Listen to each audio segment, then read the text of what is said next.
Philball.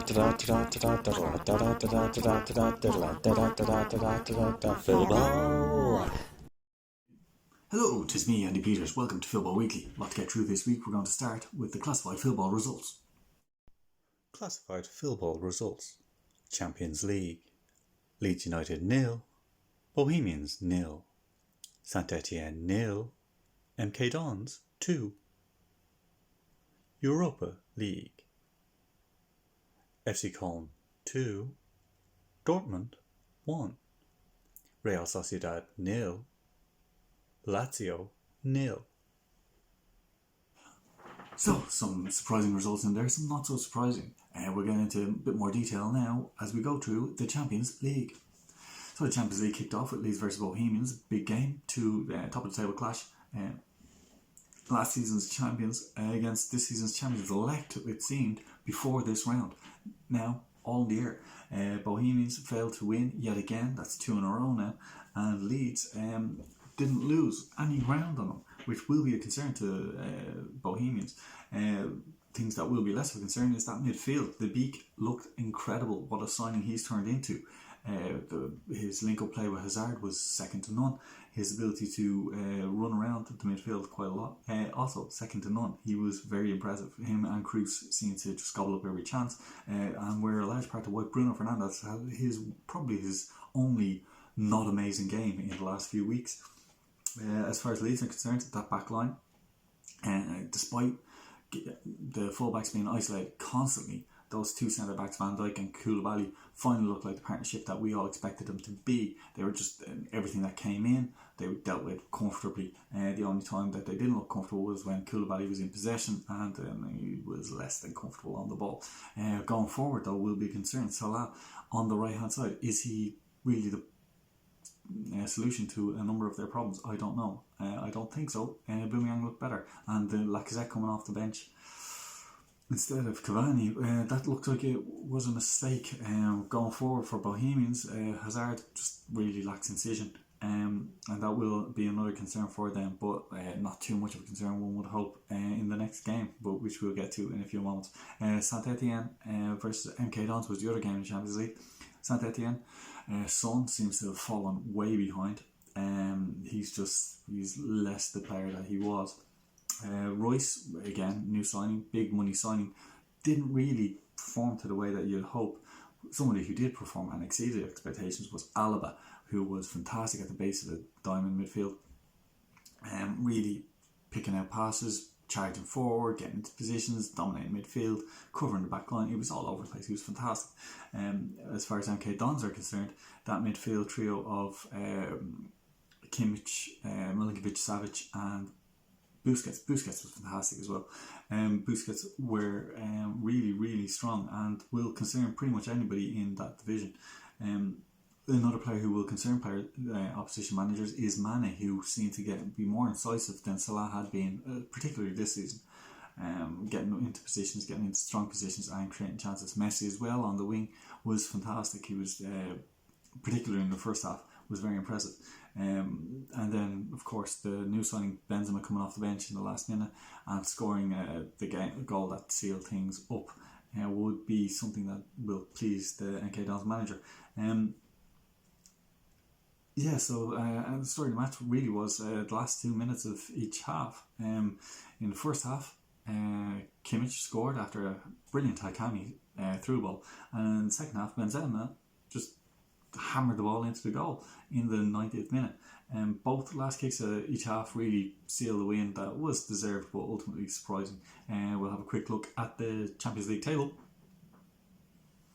And a lot riding on next week's games, which are Bohemians are playing against Saint Etienne, and Bohemians really desperate for a win in that one. But are they as desperate as Saint Etienne? I don't know.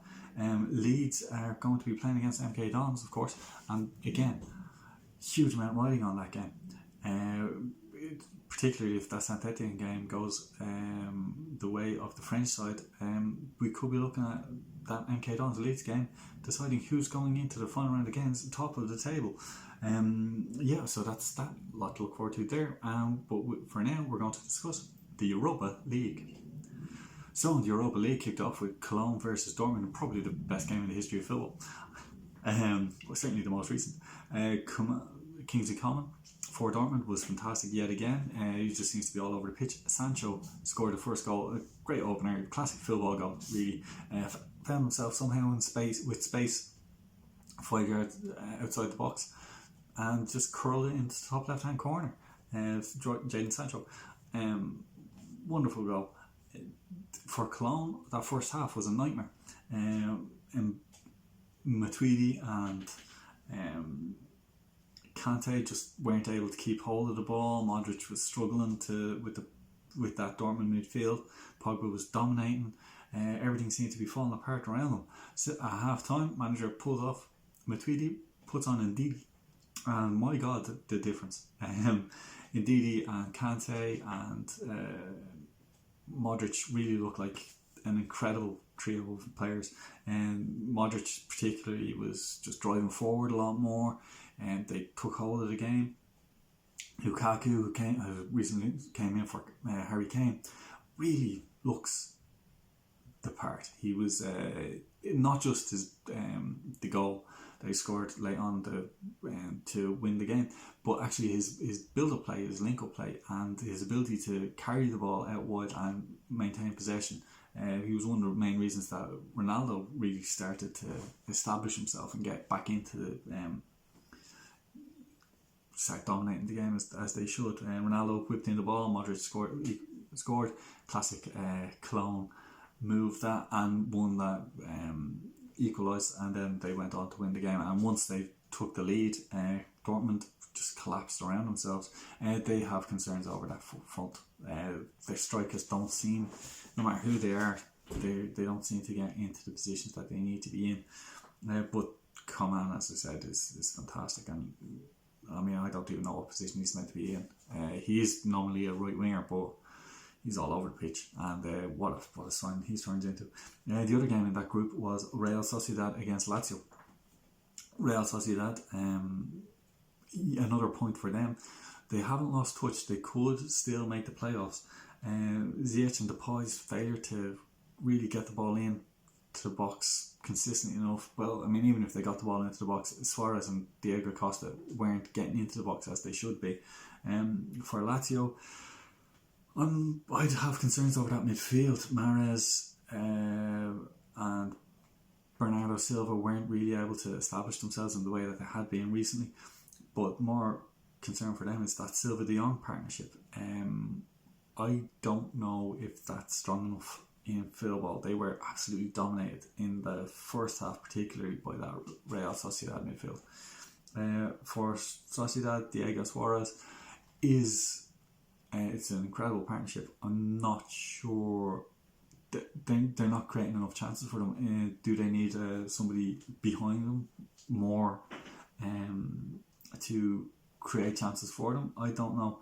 It's something they'll have to look for as the season progresses. So we'll have a quick look at the Europa League table. And yeah, so there's a lot to look at. I mean, it's quite tight in there. You've got Cologne are playing Lazio in the next round, and a win for Cologne really puts them into a very strong position going forward. For Dortmund, they're going to be playing Real Sociedad, and that is a hugely important game. For Lazio, I mean, they need a win. They're desperate for a win. Will they be able to get one? Is the question. And I think they will. I think that it's I think Lazio against Cologne is that's a Kane goal nailed on. But yeah, so that's it for this week. I'll leave you with the highlights from the last round of games, and just get your teams in and have fun. Once upon a time in Toontown, there was a cat that had it all. Fortune and fame, top of the game, up until it hit the wall. Now he makes a living downtown, walking on a brand new beat. Slipping through the new day, tripping on a two-way, taking down a one-way street. Beep, beep, beep. Ooh, that cop, cracking up right. Stopping the clock, hope he gets here on time. Let's go bonkers, yeah, totally nuts. Bonkers, no if, and, but. Someone's stealing the show. JT, I gotta go, no. Things getting out of control. Now you're caught in a trap, ready to snap. Zapping the cap and taking a rap, but you can't hold back that wacky attack. That's why you're still a star, 'cause you're bonkers. Wherever you